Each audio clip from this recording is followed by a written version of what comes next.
হরে কৃষ্ণ কৃষ্ণ কৃষ্ণ হরে হরে, হরে রাম রাম রাম হরে হরে। জয় সুখী গৃহস্থ জীবন ক্লাস কি জয়। হরে কৃষ্ণ। আজকে আমরা চলে এসেছি ক্লাসে এবং আজকের ক্লাসের বিষয়টা অত্যন্ত গুরুত্বপূর্ণ এবং আজকের ক্লাসের বিষয়টা হচ্ছে দশবিধ সংস্কার কি। ঠিক আছে, আগে আপনারা জয়েন হন, তারপরে এক এক করে বলি। সবাই এক এক করে জয়েন হন। জয়েন হলে একটু ক্লাসটা শেয়ার করে দিবেন, যারা জয়েন হবেন ক্লাসটা একটু শেয়ার করে দিবেন। হরে কৃষ্ণ। আর কমেন্ট করবেন কে কোথা থেকে দেখছেন ক্লাসটা, অবশ্যই কমেন্ট করবেন কে কোথা থেকে দেখছেন। হরে কৃষ্ণ।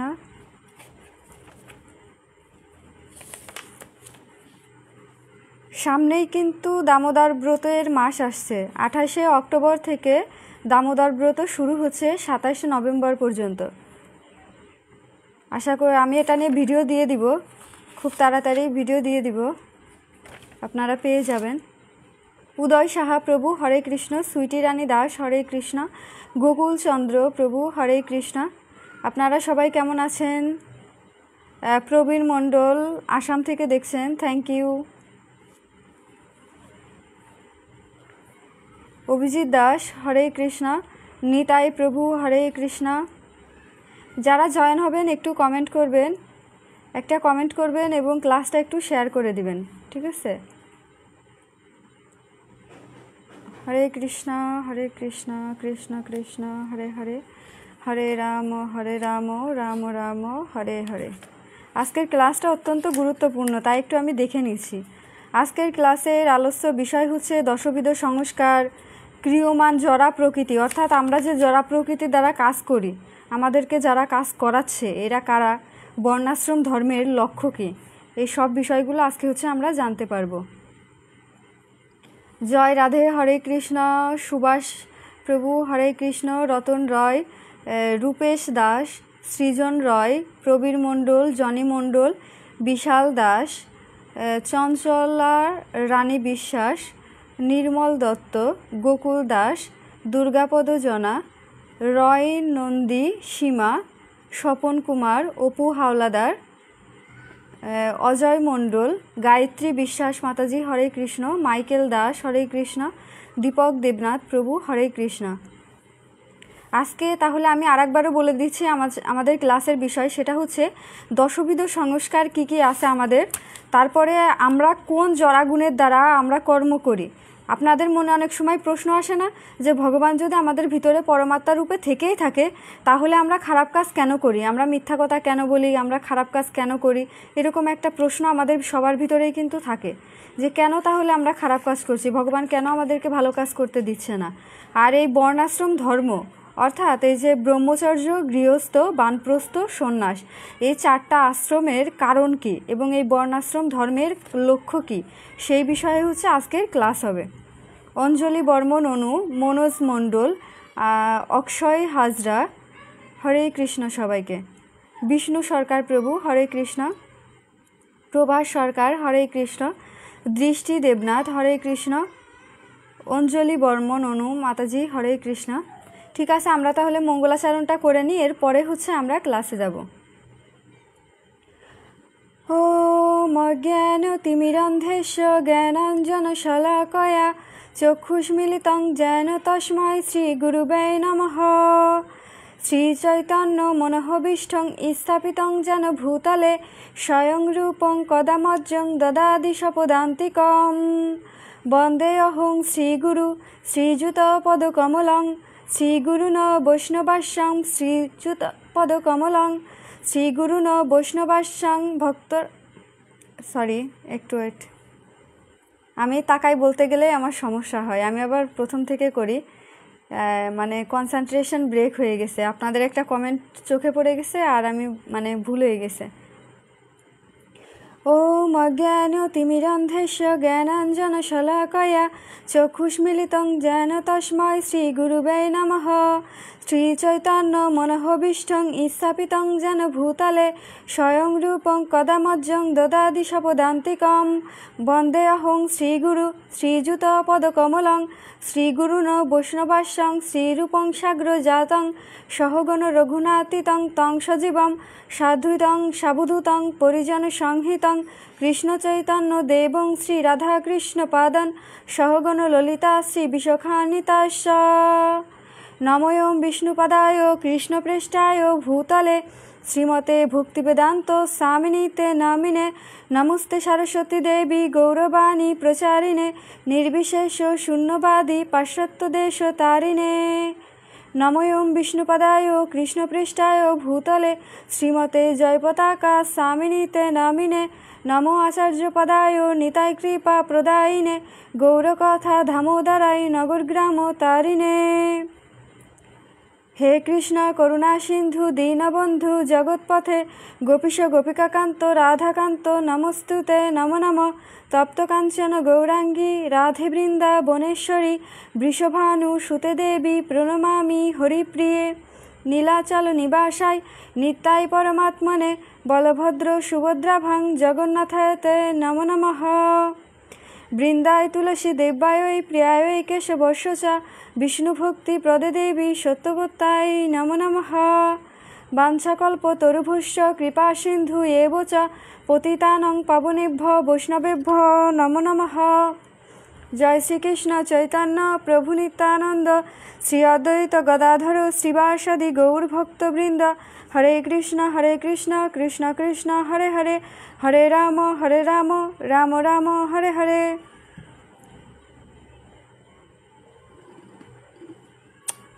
হরে কৃষ্ণ। তো সবার প্রথমে বলে নিই, আমাদের গত ক্লাসে আয়োজন করা হয়েছিল গর্ভধান সংস্কার কি, অর্থাৎ গর্ভ ধারণ করতে গেলে কি কি নিয়ম পালন করতে হয় সেই বিষয়ে, এবং কলিযুগে সকলেই কেন শূদ্ররূপে জন্মগ্রহণ করে সেই বিষয়ে প্রত্যেকটা আলোচনা আমার গত ক্লাসে দেওয়া আছে। আপনারা চাইলে সেই ক্লাসটা করে নিতে পারেন, ওইটা অত্যন্ত ইম্পর্টেন্ট ক্লাস এবং ওইখানে হচ্ছে সব কিছু মানে ডিটেলসে আমি বলে দিয়েছি যে বাচ্চা ধারণ করা থেকে গর্ভ অবস্থায় কি কি করতে হয় কি কি না করতে হয় সব কিছু। অন্তরা দেবনাথ মাতাজি, আমি জুম অ্যাপসে ক্লাস নিই না কারণ অন্তর দেবনাথ প্রভু, তো জুম অ্যাপসে ক্লাস নিই না কারণ হচ্ছে ওইখানে অনেকেই ঢুকতে পারে অনেকে ঢুকতে পারে না, কিন্তু ফেসবুকটা হচ্ছে ওপেন যেখানে সবাই ঢুকতে পারে এবং যে কেউ চাইলেই অনায়াসে মানে ক্লাসটা করতে পারে, তার কোনো পাসওয়ার্ডের প্রয়োজন হয় না, প্লাস কোনো মানে আলাদা কিছুর প্রয়োজন হয় না, এই জন্য মানে অ্যাপসেরও প্রয়োজন হয় না, ফেসবুক থেকেই দেখে নিতে পারছে, যার কারণে আমি ফেসবুকে ক্লাস নিই যাতে সবাই জানতে পারে। আমার মেন উদ্দেশ্য আমার ক্লাসটা যাতে সবাই দেখে এবং আমি যতটুকু চেষ্টা করি বোঝানোর ততটুকু তারা যাতে বুঝতে পারে, ঠিক আছে, এই জন্য হচ্ছে জুম অ্যাপসে নিই না। ঠিক আছে, তাহলে আমরা দশবিধ সংস্কার সম্পর্কে আগে ক্লাসটা শুরু করি। শ্রীল গোপাল ভট্ট গোস্বামী তার সংস্কার দীপিকাতে দশবিধ সংস্কারের কথা উল্লেখ করেছেন। তাহলে কে উল্লেখ করেছেন? গোপাল ভট্ট গোস্বামী, যা বৈষ্ণব সমাজে অনুষ্ঠিত হয়ে থাকে। এই দশবিধ সংস্কার অর্থাৎ 10টা সংস্কার আছে, যে 10টা সংস্কার আমাদের প্রত্যেকেই সনাতন ধর্মে জন্মগ্রহণ করলে এই 10টা সংস্কার অবশ্যই আমাদের পালন করা উচিত। তার ভিতরে প্রথম সংস্কারটি হচ্ছে গর্ভধান সংস্কার। তার ভিতরে প্রথম সংস্কারটাই হচ্ছে গর্ভধারণ, অর্থাৎ স্বামী স্ত্রী মিলিত হয়ে যে মানে সন্তান ধারণ করতে যে গর্ভধারণ করা হয়, সেই গর্ভধারণের পূর্বে অবশ্যই গুরুদেবের অনুমতি নেওয়া এবং বৈষ্ণবদের ডেকে বাড়িতে নিয়ে এসে অবশ্যই গৃহে যজ্ঞ অনুষ্ঠান করা এবং নিজেরা ওই দিন বেশি করে হরিনাম জপ করা, তারপরেই হচ্ছে গর্ভধারণ করা।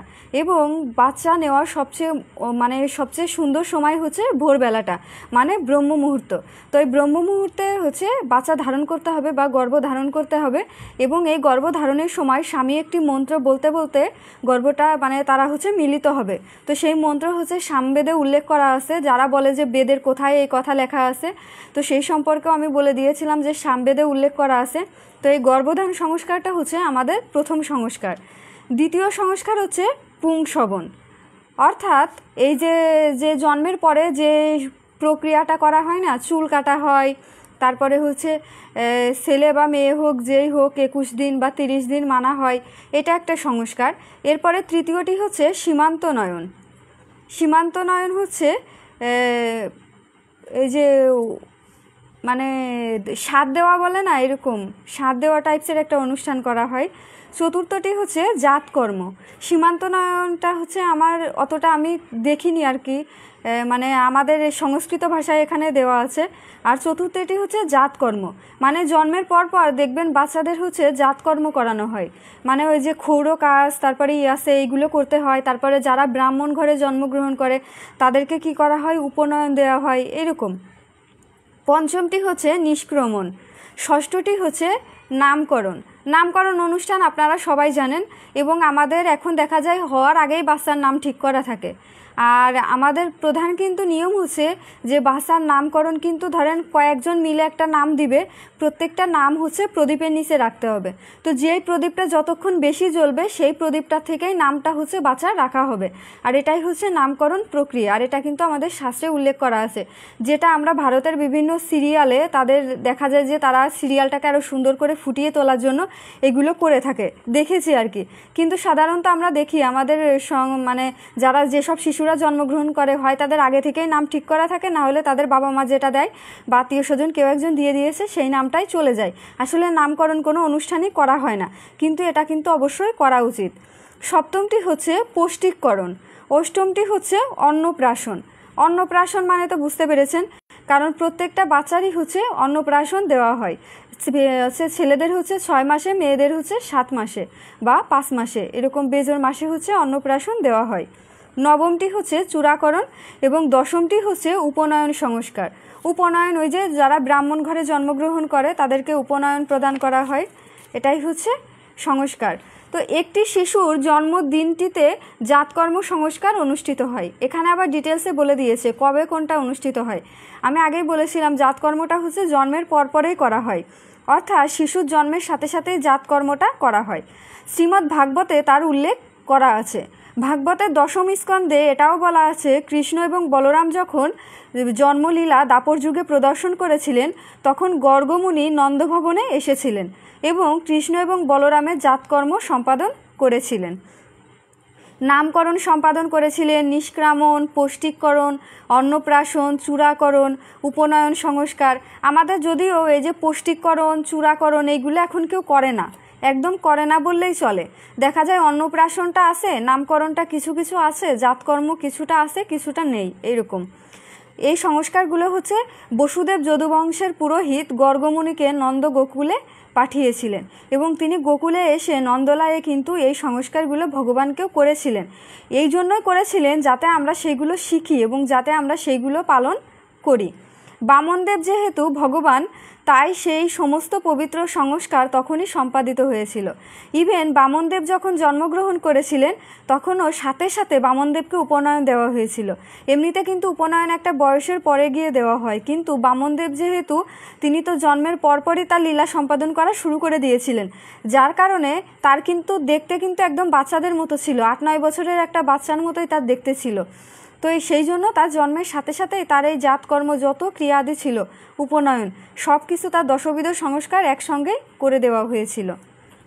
এখন হচ্ছে প্রশ্ন, ক্রিয়া মানো জরা প্রকৃতি, অর্থাৎ গীতার 4th অধ্যায়ে 13 নম্বর শ্লোকে বলা হয়েছে, চাতুর্বর্ণম মায়া সৃষ্টম গুণকর্ম বিভাগশা তস্য কর্তারা মাম বিদ্ধকর্তার অম্বয়ম। প্রকৃতির 3টি গুণ ও কর্ম অনুসারে আমি মানব সমাজে 4টি বর্ণ বিভাগ সৃষ্টি করেছি। আমি এই প্রথার স্রষ্টা হলেও আমাকে অকর্তা ও অব্যয় বলে জানবে। অর্থাৎ আমাদের এই যে সমাজে বা আমাদের এই মানব সৃষ্ট সমাজে 4টা প্রথা আছে, যেরকম ব্রাহ্মণ, ক্ষত্রিয়, বৈশ্য এবং শূদ্র, এই 4টি বর্ণের কিন্তু সৃষ্টি করেছে। কিন্তু ভগবান এখানে বলেছেন আমি স্রষ্টা হলে, আমি যদিও এখানে সৃষ্টি হয়েছি বা তিনি যেরকম বিভিন্ন যুগে বিভিন্ন অবতার রূপে এসেছেন, কিন্তু তিনি এই সব মানে বর্ণ প্রথা দ্বারা কখনোই হচ্ছে আচ্ছাদিত নয়। তিনি হচ্ছেন সব কিছুরই অকর্তা এবং অব্যয় বলে জানবে। এখানে সেই কথাই বলা হয়েছে গীতায়। শ্রীমদ্ ভগবদ্গীতায় ভগবান শ্রীকৃষ্ণ ব্যক্তির গুণ ও কর্ম অনুসারে 4 বর্ণ এবং 4 আশ্রমের কথা বলা হয়েছে। বর্ণ 4টা, আশ্রমও 4টা। বর্ণ মানে কি কি? ব্রাহ্মণ, ক্ষত্রিয়, বৈশ্য, শূদ্র। আর আশ্রম হচ্ছে ব্রহ্মচর্য, গৃহস্থ, বানপ্রস্থ, সন্ন্যাস। তাহলে আশ্রমও 4টা এবং বর্ণ 4টা। তিনি সেগুলি সৃষ্টি করেছেন এবং সেগুলি যেহেতু বিজ্ঞান ভিত্তিক তাই অবশ্যই বহাল থাকবে এবং সৃষ্টির শেষ পর্যন্ত এগুলো বহাল থাকবে। কিন্তু কলিযুগের প্রত্যেকেই শূদ্ররূপে জন্মগ্রহণ করে, এই কথাটা ভগবান বলেছেন ভাগবতমে এই কথাটা বলার একটাই কারণ, তার কারণ আমাদের দেখবেন ব্রাহ্মণের সন্তান ব্রাহ্মণের মতো আচরণ করে না, বা একজন শূদ্রের সন্তান শূদ্রের মতো আচরণ করে না, ক্ষত্রিয়ের সন্তান ক্ষত্রিয়ের মতো আচরণ করে না। ক্ষত্রিয় কুলে জন্মগ্রহণ করেছে বলে যে সে দেশ রক্ষা করবে বা রাজা হবে এরকম কিন্তু নয়। এখন কিন্তু সেরকম কোনো ব্যবস্থা আমাদের সমাজ বা আমাদের দেশ বা পৃথিবীতে নেই। তো এই জন্য বলেছে যে প্রত্যেকেই হচ্ছে শূদ্ররূপে জন্মগ্রহণ করবে এবং তার কর্ম অনুসারে সে বর্ণ প্রাপ্ত হবে। অর্থাৎ যদি শূদ্রের সন্তান যদি ব্রাহ্মণের মতো কর্ম করে তাহলে সে ব্রাহ্মণ হবে, আবার ব্রাহ্মণের সন্তান যদি শূদ্রের মতো কর্ম করে তাহলে সে শূদ্র হবে। এরপরে গীতার 3য় অধ্যায়ের 27 নম্বর শ্লোকে বলা হয়েছে, প্রকৃতায় ক্রিয়মাণানি গুণাই কর্মাণি সর্বস অহংকার বিমূঢ়াত্মা কর্তাহমিতি মন্যতে। অর্থাৎ অহংকারে মোহাচ্ছন্ন জীব জড়া প্রকৃতির ত্রিগুণ দ্বারা ক্রিয়মান সমস্ত কার্যকে স্বীয় কার্য বলে মনে করে আমি কর্তা এইরকম অভিমান করে। অর্থাৎ আমরা যে কাজটাই করি না কেন, ধরেন আজকে যদি আপনি একটা কিছু জমিতে ধরেন ধান লাগিয়েছেন এবং ধানটা ফসল ঘরে এনেছেন, যদি আপনাকে কেউ জিজ্ঞেস করে এই ধানটা কে তৈরি করেছে, তা আপনি আগেই বলবেন যে আমি করেছি, আমি লাগিয়েছি, আমি সব কিছু করেছি এবং আমার কারণে এই ফসলটা ঘরে উঠেছে। প্রত্যেকটা কাজ, ধরেন একটা স্টুডেন্ট পড়ালেখা করেছে, খুব ভালো রেজাল্ট করেছে, তো তাকেও যদি জিজ্ঞেস করা হয় যে খুব ভালো রেজাল্টের পিছনে কার অবদান আছে, সে প্রথমেই বলবে যে আমার, অবশ্যই আমার, কারণ আমি এটা করেছি, তারপরে হয়তো বা বাবা মা, তারপরে হয়তো বা ভগবান, এরকমই সে ক্রেডিট দিবে। তো এই যে প্রত্যেকটা বিষয়ে আমি কর্তা এই রকমের মানে বিষয়টা অনুভব করা আমাদের প্রত্যেকের ভিতরেই আছে। আমরা ছোট কোনো কিছু করলেও আমরা মনে করি যে এটা আমিই করেছি, বড় কোনো কিছু করলেও সেটা মনে করি যে আমিই করেছি। অর্থাৎ আমিত্ববোধ, আমাদের ভিতরে আমিত্ববোধটা হচ্ছে প্রচুর পরিমাণে আছে। প্রকৃতি মানে জড়া প্রকৃতি, মায়া। অর্থাৎ এখানে প্রকৃতি মানে বোঝানো হয়েছে জড়া প্রকৃতি বা জড় জগৎটাকে এবং এই মায়ার জগৎটাকে। বদ্ধ অবস্থায় বা বদ্ধ দশায় জীব জড়া প্রকৃতি বা মায়ার অধীনে থাকে। অর্থাৎ আমরা যারাই পৃথিবীতে আছি আমরা প্রত্যেকেই হচ্ছে মায়ার অধীনে এই জড়া প্রকৃতি দ্বারা নিয়ন্ত্রিত হচ্ছি। এই যার কারণে আমরা খারাপটা করতে চাইলে খারাপটা করছি, ভালোটা করতে চাইলে ভালোটা করছি। এখানে ভগবান আমাদেরকে বাধা দেন না, কারণ আমাদেরকে এই জড়া প্রকৃতি দ্বারা আমরা নিজেরাই নিজেদেরকে নিয়ন্ত্রণ করছি এবং আমাদের একটা নিজস্ব স্বাধীনতা দিয়ে দেওয়া হয়েছে। আমাদের প্রত্যেককে একটা স্বাধীনতা দিয়ে দেওয়া হয়েছে এবং সেটাকে ইচ্ছা শক্তি বলা হয়। এই ইচ্ছা শক্তি দ্বারা আপনি চাইলে হয় ভালো কাজ করতে পারবেন, হয় খারাপ কাজ করতে পারবেন, প্রত্যেকেই তাই। আপনি এই জড়া প্রকৃতি দ্বারা সেই খারাপ কাজ বা ভালো কাজ যেটা আপনি করতে চাইবেন সেটাই করতে পারবেন। এখানে ভগবান কোনো রকম হস্তক্ষেপ করবে না, যার কারণে এই জগতে খারাপ মানুষ খারাপ হচ্ছে, ভালো মানুষ ভালো হচ্ছে, বা আমরা যেটা ধরেন খারাপ কাজ করতে চাচ্ছি না তারপরেও খারাপ কাজটা করে ফেলছি। বর্ণাশ্রম ধর্মের লক্ষ্য কী? বর্ণাশ্রম ধর্মের লক্ষ্য সম্পর্কে বিষ্ণু পুরাণে বর্ণনা করা হয়েছে। বর্ণাশ্রম চারবতা পুরুষনা পর পুনাম বিষ্ণু ধারায়ধ্যতে পন্থানান্নতত কারণম। পরমেশ্বর ভগবান বিষ্ণু বর্ণধর্ম ও আশ্রম ধর্মের আচারযুক্ত ও পুরুষদের দ্বারা আরাধিত হন।